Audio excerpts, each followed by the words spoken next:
Boa noite, pessoal. Eu quero cumprimentar todos aqueles que estão participando desse momento ao vivo.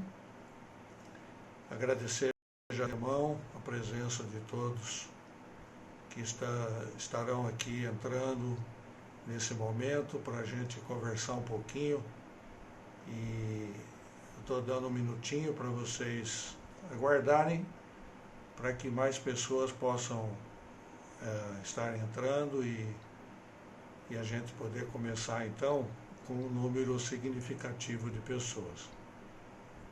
Eu quero já dizer para aqueles que já entraram que nós vamos ter um período em que eu vou fazer algumas explanações e depois eu vou abrir a oportunidade de perguntas para quem tiver alguma dúvida, né, para poder então estar tirando suas dúvidas. A ideia de fazer hoje esse bate-papo ao vivo é porque nós estamos preocupados em falar sobre as comorbidades que estão envolvidas de alguma forma com essa epidemia, essa pandemia que nós estamos vivendo, o coronavírus. Eu acho interessante, eu me preparei para fazer alguns comentários sobre essas doenças crônicas que trazem uma preocupação um pouco maior para nós, né, quando nós possuímos essas doenças, ou para os nossos familiares, principalmente para os nossos familiares mais idosos. Então eu quero fazer essa introdução para depois então a gente poder associar ou ligar tudo que tem relacionado ao coronavírus com essas doenças crônicas. Então, dentro do coronavírus com as doenças crônicas, eu quero chamar a atenção de vocês, principalmente das doenças cardiovasculares.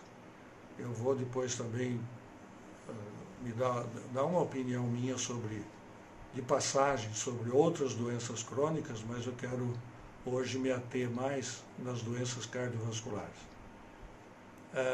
Quando nós falamos em doença cardiovascular, a ideia primeira é nós estarmos lembrando quais são as complicações principais das doenças cardiovasculares que podem então levar a outras doenças mais graves. Então eu quero levantar rapidamente aqui. O infarto do miocárdio é uma doença que nós podemos prevenir através do tratamento e da prevenção das doenças que provocam o infarto do miocárdio. O acidente vascular cerebral, popularmente chamado derrame cerebral, é outra doença importante, de alta incidência no mundo todo e que está relacionado com essas questões da doença cardiovascular. Quero também deixar comentado as insuficiências arteriais periféricas, que são as doenças dos vasos periféricos, que também são muito comuns e têm uma ligação direta com isso. Agora que nós temos um público maior, eu vou dar início então, propriamente dito, eu quero me apresentar. Eu sou o Dr. Carlos Roberto Fernandes, eu sou diretor clínico, diretor técnico da Medic Mais. A Medic Mais é uma clínica médica e odontológica que faz parte de uma rede que no momento no Brasil ela está representada em 55 cidades. Então é uma rede séria, que está crescendo e que está buscando um trabalho sério dentro da medicina e da odontologia, procurando atingir aquelas pessoas que estão desprovidas de algum convênio médico, pessoas que possam ter um custo acessível para poder dar conta dos seus tratamentos. Então, voltando no que eu estava falando, Essas complicações que eu citei são complicações de várias condições mórbidas que todos nós temos, mais ou menos. Então, o que eu vou citar aqui? A primeira doença que eu quero citar, que pode complicar naquele cenário que eu falei agora há pouco, do infarto do miocárdio, das doenças cerebrovasculares, cujo representante mais comum é o derrame cerebral. As doenças renais, doenças que provocam insuficiência renal graves, que vão para hemodiálise, que vão para transplante. E para as doenças também circulatórias periféricas, eu quero citar em primeiro lugar a hipertensão arterial. A hipertensão arterial é uma das doenças mais comuns, mais frequentes e de alta mortalidade no mundo inteiro. E o perigo maior dela é porque ela é silenciosa. Então, existem tratamentos hoje, tratamentos que mantêm a sua pressão arterial normal, mas precisam ser feitos e com medicamentos que não curam, mas controlam a sua pressão. Outro detalhe que eu quero citar, que eu acho importante, é o tabagismo. O tabagismo ainda é uma condição muito frequente no mundo inteiro e ele é um grande complicador nas doenças cardiovasculares. Quero citar também a idade. Nós estamos falando muito em idade. É natural que as pessoas mais idosas têm mais chance de ter essas doenças cardiovasculares pela própria idade e também porque muitas vezes essas pessoas mais idosas não se cuidaram adequadamente na época certa, quando eram mais jovens, e agora, a partir dos 60 anos, 60, 65 anos, elas estão sofrendo as consequências de doenças mal cuidadas, de falta de uma prevenção adequada. Outro fator importante para produzir doença cardiovascular é a obesidade. E a obesidade também é uma doença de alta incidência populacional no mundo inteiro, tem preocupado demais a medicina, porque a obesidade leva como complicações muitas doenças e acho que é um capítulo que nós podemos discutir exaustivamente em outro momento. Eu quero citar também o sedentarismo, é um outro fator importante que interfere nas doenças cardiovasculares. Outro fator importantíssimo, a diabetes. A diabetes é uma doença silenciosa, considerada no nosso meio, no meio médico, como uma doença maligna, dado as grandes complicações e as graves complicações que ela produz em todo o nosso organismo, e não só na área cardiovascular.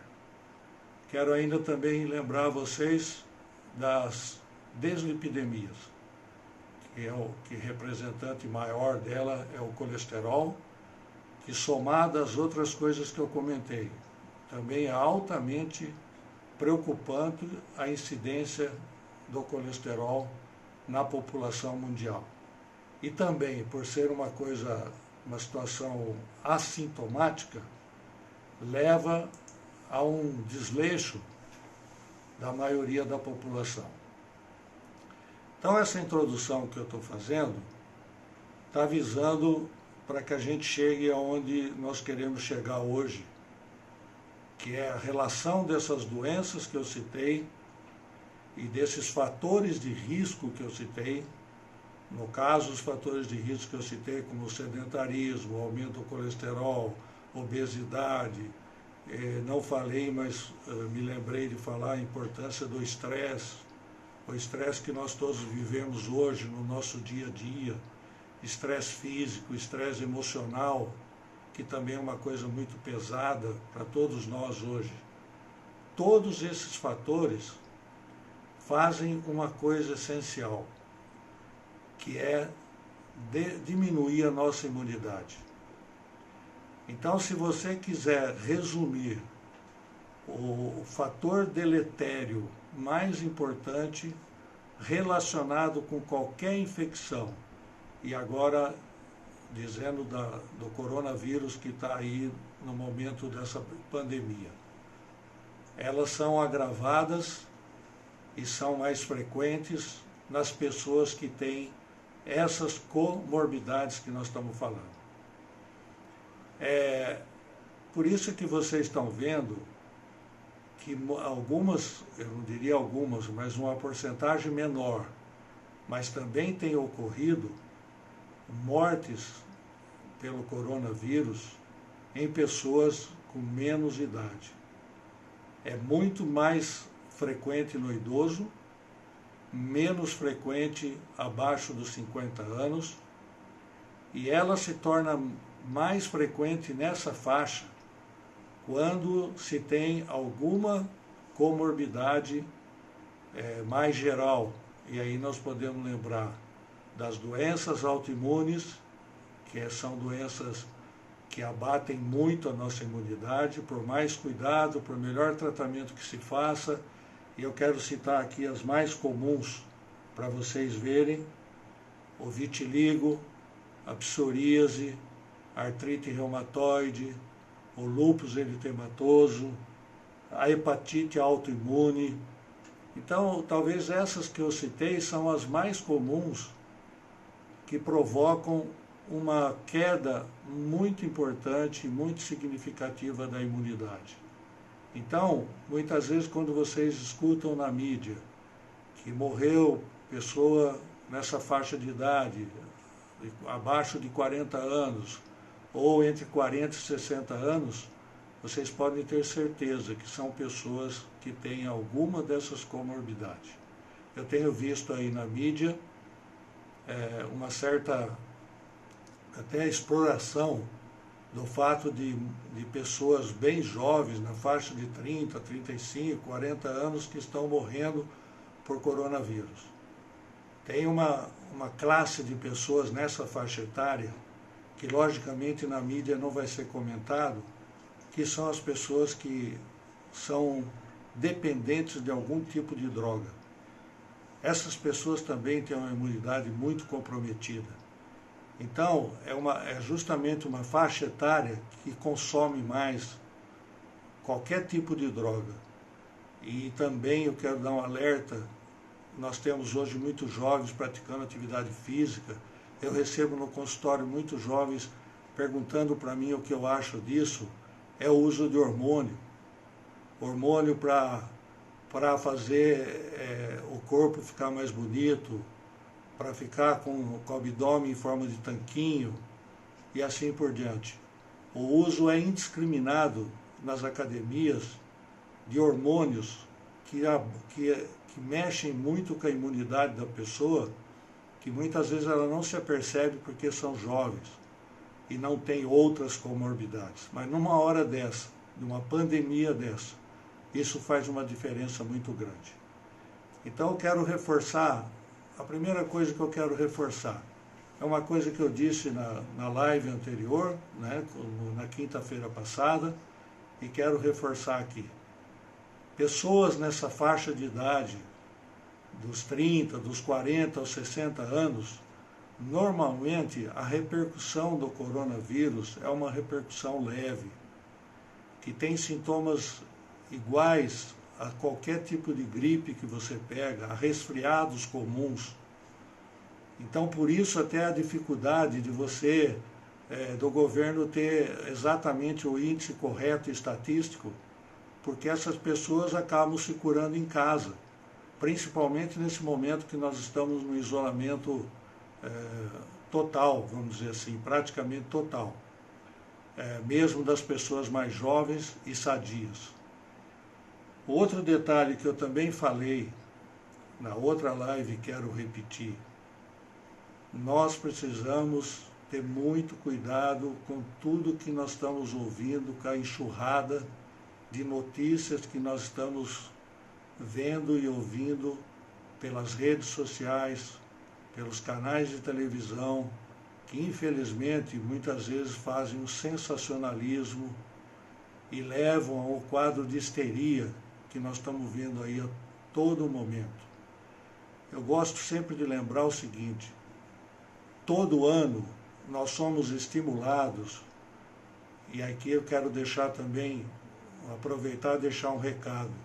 A vacinação contra o H1N1, que é a vacinação que está iniciou agora dia 23, ela contempla justamente as faixas etárias e as condições mais importantes para evitar uma gripe mais forte, uma gripe mais grave, que são os idosos, que são as mulheres grávidas, que são mulheres até 45 dias após o parto, que é uma fase que ainda a mulher está recuperando a sua imunidade, e as crianças até 6 anos de idade.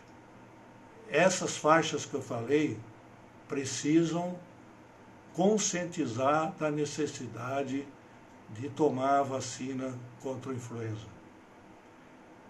E vamos dizer assim, esse suporte que o governo está dando contra a influenza há muitos anos, e que eu tenho visto com muita tristeza que uma boa parcela da população ainda não faz essa vacinação, porque o influenza ele já caiu no nosso dia a dia. Ninguém mais fica apavorado com a influenza. As pessoas leigas não têm noção, estatisticamente falando, quantos idosos morrem por infecção respiratória pelo influenza, que todo ano acomete a população do mundo inteiro. Se nós tivéssemos acesso, como nós estamos tendo agora, com o coronavírus, eu tenho certeza que a grande maioria da população teria a preocupação de se vacinar anualmente contra o H1N1. E eu quero reforçar uma coisa que eu falei, para nós ajudarmos a sairmos desse momento de neurose universal, de histeria fora do normal, que o influenza, a taxa de letalidade do influenza é 7,4%, enquanto a taxa de letalidade do coronavírus é 3,4%. Eu gosto muito de rebater essas estatísticas para você que é leigo perceber como o influenza é mais perigoso e mata mais do que o coronavírus. Isso não tô com isso querendo dizer que as pessoas não devam se isolar. Eu sei, e vocês sabem, que a transmissão do corona é muito rápida, a multiplicação dele é mais intensa, mas a letalidade dele é menor. Então, quando nós tomamos essa atitude que nós estamos tomando, do isolamento, do cuidado com os nossos idosos, principalmente para evitar a transmissão, para que as pessoas mais idosas, as pessoas que têm as comorbidades, as pessoas que estão em tratamento de câncer, que estão em tratamento de quimioterapia, e estão com a sua imunidade abalada, não venham a sofrer consequência mais grave, internações, insuficiência respiratória grave, e aí evoluindo muitas vezes para óbito.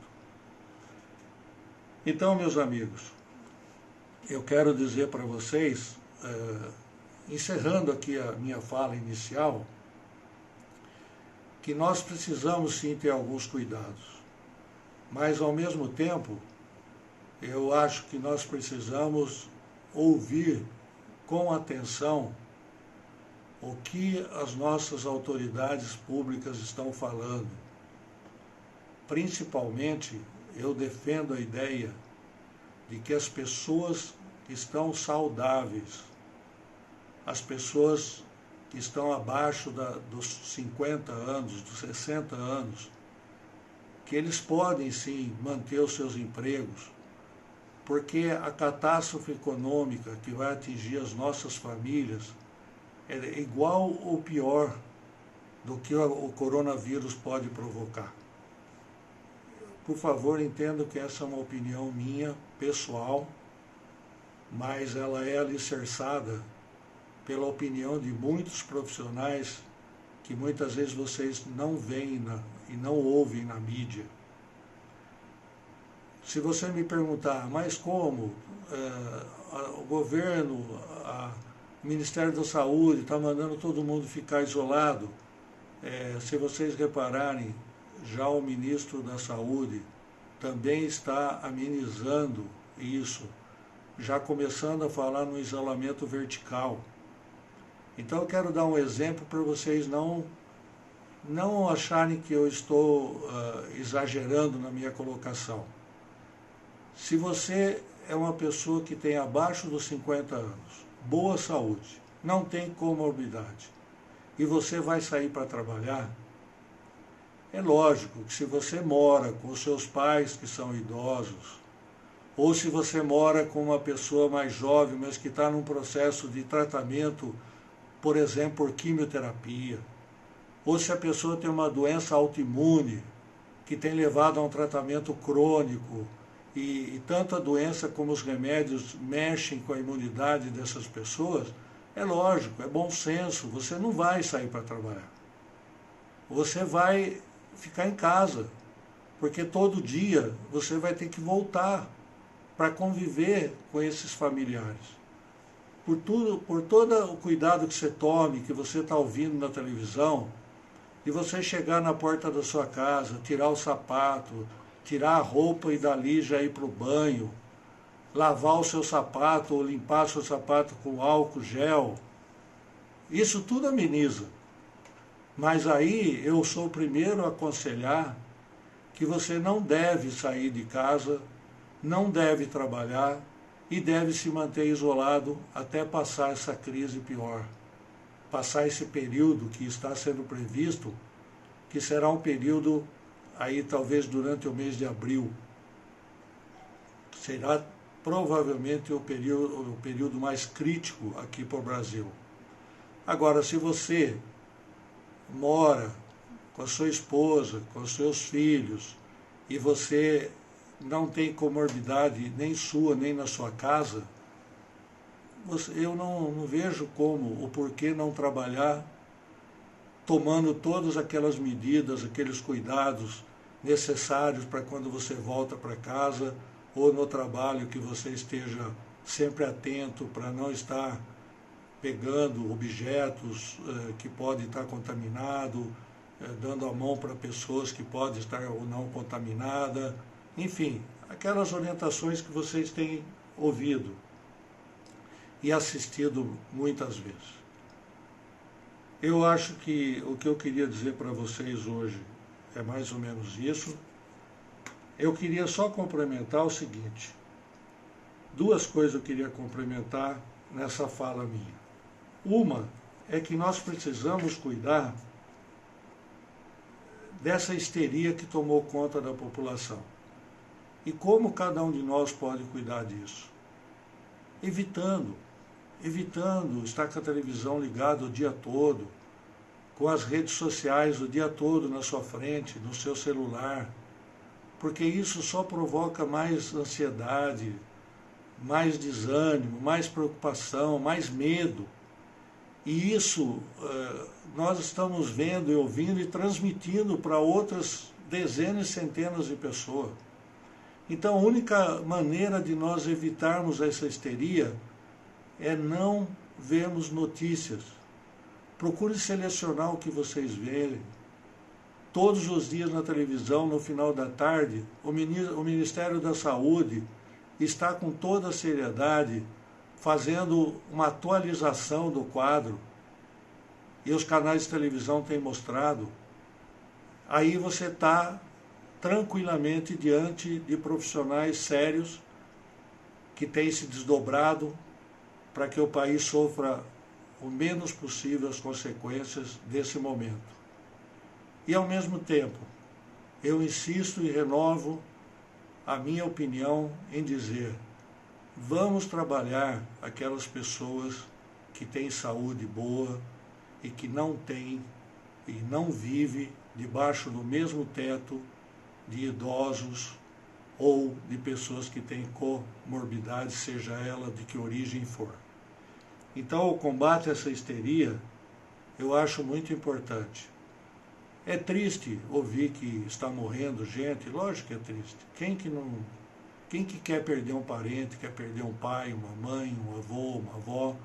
Ninguém quer, mas o que tem acontecido está dentro das estatísticas previstas para uma virose. Como eu falei, qualquer virose tem um percentual de morte e que nós leigos só estamos tomando conhecimento agora. Mas dentro da nossa profissão, no nosso dia a dia de trabalho, nós vivemos isso há muitos anos. E muitas vezes nós recebemos pessoas com insuficiência respiratória provocada por uma gripe, por um vírus qualquer outro, que seja influenza ou um outro vírus que às vezes não é nem conseguido isolar por exame, e acaba falecendo e você sabendo que ele estava com insuficiência respiratória e não consegue detectar exatamente qual foi o motivo dessa insuficiência respiratória. Agora, quando você tem boa saúde, não negligencie a prevenção necessária que está sendo orientada, principalmente essa prevenção mais simples, esse cuidado mais simples de lavar as mãos, de cobrir a sua boca quando você está tossindo ou espirrando, e qualquer sinal de uma tosse mais rebelde, de um quadro febril e de um desconforto respiratório, aí você está autorizada a buscar socorro num hospital, numa situação de urgência ou de emergência. Espero sinceramente que isso não aconteça. Quero deixar aqui com vocês uma palavra de fé, acreditar que o nosso Deus está sob o controle disso tudo, nada foge ao controle dele, e nós precisamos humildemente reconhecer diante de Deus que nós somos muito frágeis. Essa virose está mostrando isso para nós. Não adianta ser rico ou ser pobre, não adianta ter condições socioeconômicas excelentes ou não, o vírus vai atacar todo mundo. A maioria de nós vai ser infectado, e graças a Deus que a maioria vai ser infectado com uma infecção leve, que vai sarar em 1 semana, 10 dias, como qualquer outra gripe. Eu quero agora, então, deixar aberto para as pessoas que estão nos acompanhando, para poder tirar dúvidas, fazer suas perguntas, pode também criticar. Eu estou aberto a qualquer tipo de manifestação. Eu já quero iniciar aqui. Algumas pessoas já estão fazendo perguntas. E, Bruno, você está me perguntando sobre o tabagismo.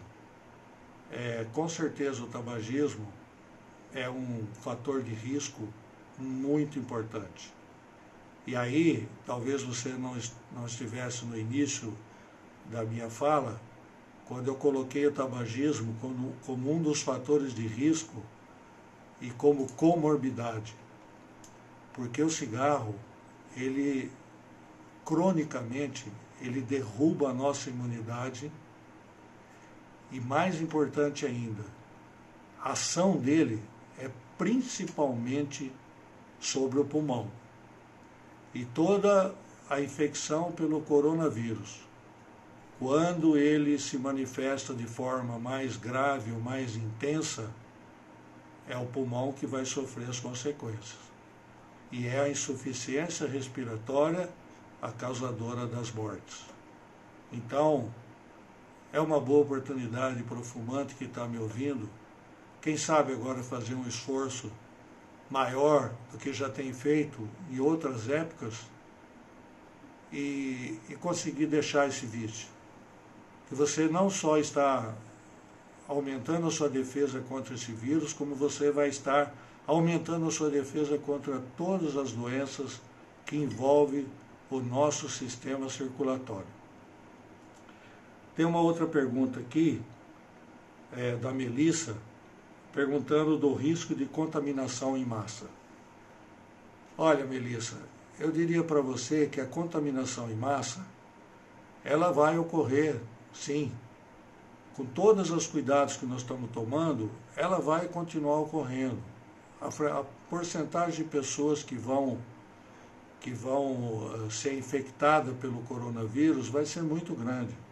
Por isso até que os países estão prevendo momentos diferentes de picos, e aqui no Brasil está sendo previsto aí que a partir da primeira semana de abril e durante todo o mês de abril, vai acontecer isso, né? Esse pico maior de infecção. E eu quero reforçar para você o seguinte, essa preocupação sua e de muita gente, quando você fala em contaminação de massa, isso envolve principalmente essas faixas etárias que nós conversamos, as pessoas que têm comorbidades, e quando você adquire por outros meios, ou na rua ou no trabalho, você adquire a infecção, nos primeiros sinais de um quadro viral, de um quadro gripal ou um resfriado, aí muda a figura. Você vai se precaver. Pode não ser o coronavírus e pode ser um coronavírus de forma leve. Aí você vai continuar tomando todas as atitudes quando você chega na sua casa. Você vai se isolar. Aí o isolamento, sim, ele passa a ser um isolamento um pouco mais cuidadoso. Quando você pode, você se isola em cômodos diferentes das outras pessoas da sua casa e você se protege com a questão da higiene pessoal, principalmente, e aí está indicado até a possibilidade de usar uma máscara. E quero aproveitar que eu estava me esquecendo de comentar o seguinte, a máscara, gente, ela ajuda, mas não se esqueça que é a máscara comum que todo mundo está usando, ela se contamina pela própria sua respiração, pelas próprias gotículas que você solta quando fala embaixo da máscara. Então, a única forma que você tem de fazer com que a máscara seja eficiente, você tem que lavar a máscara todos os dias, passar a máscara com ferro, porque isso mata o vírus, e aí você usa de novo a máscara. Não sei se vocês estão vendo que tem muitas ONGs trabalhando na produção de máscaras com tecido. Eu acho isso espetacular, porque nós não temos máscara no comércio. As máscaras profissionais precisam deixar para os profissionais que estão na linha de frente da batalha. Então, as mulheres principalmente, fazer a sua própria máscara para a sua família. Coloca a máscara, tira a máscara todo dia, lava a máscara e depois passa com ferro quente a máscara. Aí ela vai aumentar a eficiência dela. Senão não resolve nada. Se você ficar com a máscara o dia todo, todos os dias, a mesma máscara, tira em casa, põe para sair, ela vai estar te contaminando da mesma forma. A outra pergunta que também vem da Melissa é sobre crianças na escola. Olha, eu sou de opinião, sei que posso tomar aí muitos puxões de orelha, mas eu sou de opinião que as crianças devem voltar para a escola sim. Eu sou da opinião que deve voltar para a escola dentro desse padrão que eu falei. Sabendo que estatisticamente as crianças têm uma porcentagem baixíssima de contágio, em torno de 0,1% no mundo, e quando elas pegam um resfriado como qualquer resfriado. Agora, vai ter que tomar cuidado para higienizar essa criança quando volta da escola. Lógico, vai ter que ter um cuidado maior para isso. E volto a insistir, se você mora com alguma pessoa, algum familiar de terceira idade, ou que tem uma comorbidade importante, aí você não leva a sua criança à escola, ok? A outra pergunta que eu estou vendo aqui é do Daniel Nicolini. A pergunta dele é o seguinte: minha filha voltou de viagem na sexta-feira passada e está isolada em casa. Até que dia deve ficar isolada? Nem ela, nem ninguém aqui em casa tem sintoma aparente. Muito bom. Daniel, eu acho que por uma questão de segurança, como ela está vindo de outro país, ela deve ficar aquele período de 14 dias em isolamento. Depois desses 14 dias, se não tiver nenhum sinal respiratório, febre, aí ela pode voltar à vida normal dela. A outra pergunta que eu estou recebendo da Tânia: caminhada ao ar livre. Eu tenho visto aqui onde eu moro, pessoas caminhando, até com crianças pequenas no carrinho. A caminhada ao ar livre, eu não vejo nada de errado nela. Desde que você está caminhando em local que não tem população, não tem grandes número de pessoas, onde você procura, dentro do possível, não tocar em objetos no local que você está caminhando, ok? E se for local que você esteja caminhando sozinha ou com poucas pessoas passando, onde você não vai cumprimentar a pessoa, a não ser que você esteja numa distância aí de 1,5 a 2 metros, eu não vejo nada demais, não. Não vejo nenhum perigo, nenhum risco de você fazer isso. Agora, na caminhada, aconteceu qualquer coisa diferente, você precisou pegar alguma coisa no chão que caiu, foi pegar num aparelho de exercício que os parques têm hoje. Aí não, aí você vai chegar e fazer toda aquela higiene, já leva o seu álcool gel, faz a higiene no local e depois, chegando em casa, aumenta o seu cuidado. Aqui a Carol Nicolini, minha sobrinha querida, está perguntando se vai demorar para comer queijo e tomar um vinho. Não, querida. Quando você completar os 14 anos, você pode comemorar, os 14 dias de isolamento, você pode comemorar, comer o seu queijinho, tomar o seu vinho tranquilamente, em companhia aí dos seus pais queridos.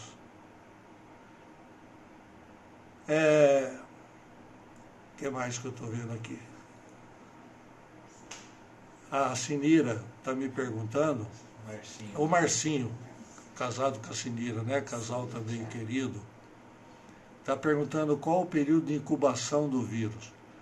O período médio de incubação do vírus é de 5 a 7 dias. Tem sido descrito casos até de 12 a 13 dias de incubação. Mas, como estatisticamente a gente sempre fala em média, a média é de 5 a 7 dias, ok? E lembrar sempre uma coisa que eu falei na live passada. Você pode ser um portador assintomático.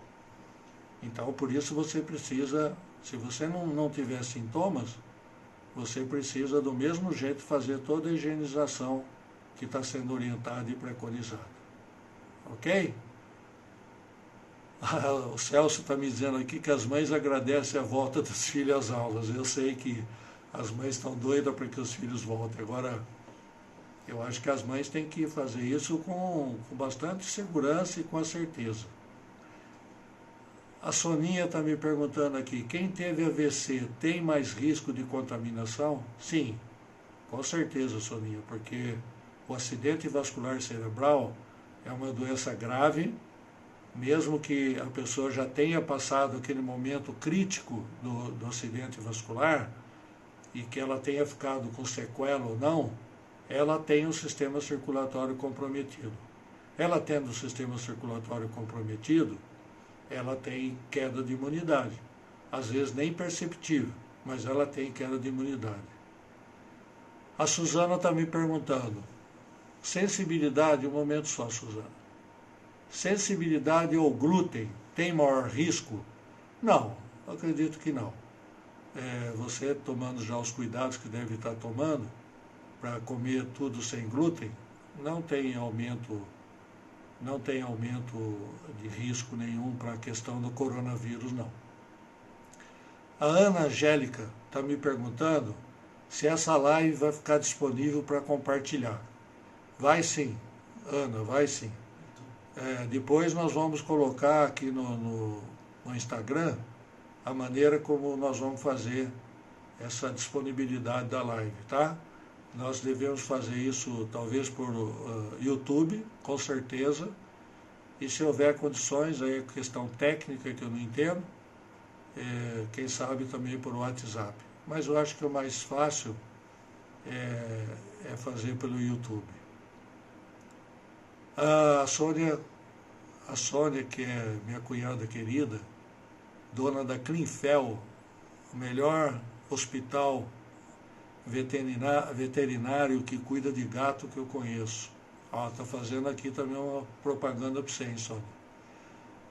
De tanto lavar as mãos e passar álcool gel, estou com dermatite alérgica. Alguma dica? Isso é complicado, né? Eu não sei, quando você fala de lavar as mãos, você fala também de água com sabão, porque eu acho que você pode deixar o álcool gel, já está provado que nós não precisamos usar as duas coisas. Não sei se você já está fazendo isso, porque afinal você também é uma doutora, né? Doutora dos gatinhos, mas é uma doutora. E eu não sei se você usar, por exemplo, o detergente comum, que é neutro, ou comprar um sabonete neutro, você pode com certeza lavar suas mãos e evitar essa dermatite alérgica. Mas talvez um dermatologista vai poder até falar melhor. A Ineida está me falando aqui que ela gostou da explicação de caminhada ao ar livre. O idoso também pode? Sim, se você for um idoso saudável e estiver caminhando, como eu falei, em locais que não tem aglomeração de gente, eu acho que não tem problema nenhum. A Lu está falando o seguinte, o Brasil é a Lu do César, né? A Lu e o César. O Brasil é mais quente que os países que estão sofrendo com o coronavírus. Podemos ser beneficiados? Sim, já está comprovado. E isso, por que é fácil de entender? Porque o frio é uma temperatura, é uma estação do ano que derruba mais ainda a nossa imunidade. As nossas defesas ficam mais comprometidas. Então, com isso, com certeza, os países que estão passando por momentos de inverno e de muito frio, também estão sofrendo mais principalmente com o percentual de óbitos, né? Nas pessoas mais suscetíveis. O Bruno está me perguntando, fazer trilhas de bike, levar o pet passear, também está liberado?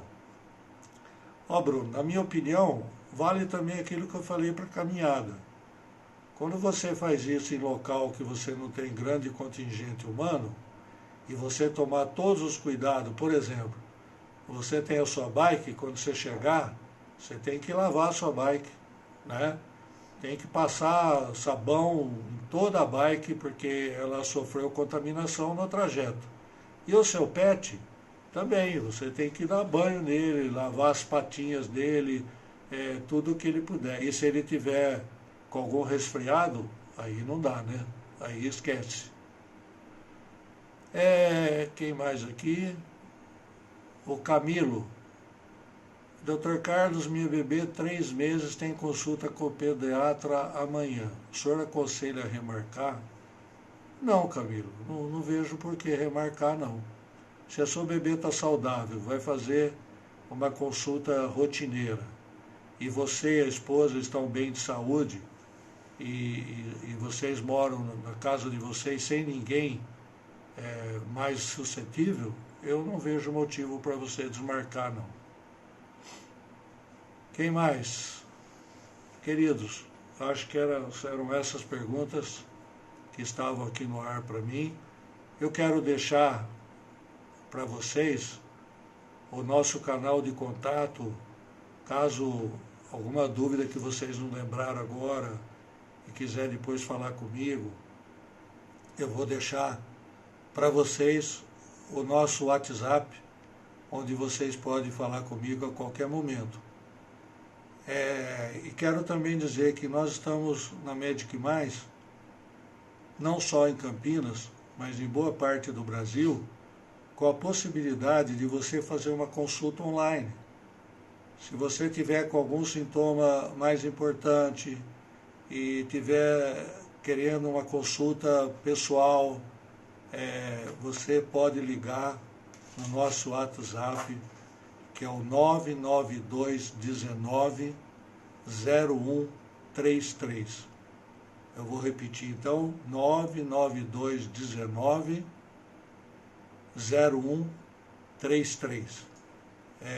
Nós estaremos full time com esse WhatsApp para atender as pessoas que assim julgarem necessário. E outra notícia que eu quero dar é que a Medic Mais Campinas está pensando, né, e logicamente acompanhando todas as determinações governamentais, a eventual piora da crise, mas nós estamos assim querendo voltar a abrir as nossas portas dia 7 de abril. Então, por esse WhatsApp que eu dei, vocês podem estar ligando lá para marcar consulta com os nossos especialistas e... Deixa eu só puxar. Pode estar marcando consulta com os nossos especialistas, ouvir a orientação das nossas recepcionistas e lá com certeza você vai estar protegida da melhor maneira possível com a nossa higienização rigorosa, acima do normal, porque nós somos profissionais e estamos empenhados em ajudar a população. Um abraço aqui.